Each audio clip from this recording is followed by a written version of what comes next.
napakabilis po ng oras. Parang bilis ng pagtatapos ng buwan ng Enero. Natapos na rin po yung ating episode, no, ngayong linggong ito. At ang ganda po ng ating natutunan sa ating talakayan, lalo na po sa pagbabahagi na ng ating mga kabataan ngayon. Alam natin kung ano pala ang ibig sabihin ng pagiging mapalad. Hindi yung mapalad ka o maswerte ka daw, sabi, dahil ikaw ay mayaman, makapangyarihan, ikaw ay maraming kasarapan sa buhay.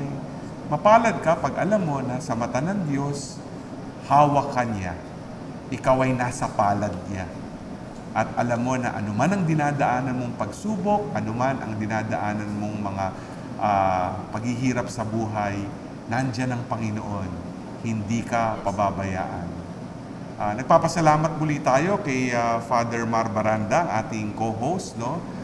Kay Pamela at kay Ronnie, no? Ang ating mga kabataang guest, no? Salamat sa inyo, sa inyong pagbabahagi. Ako po si Bishop Milo Vergara ng Diocese of Pasig para sa ating palatuntunang #Blessings. Our lives are gifts from above. #Blessings.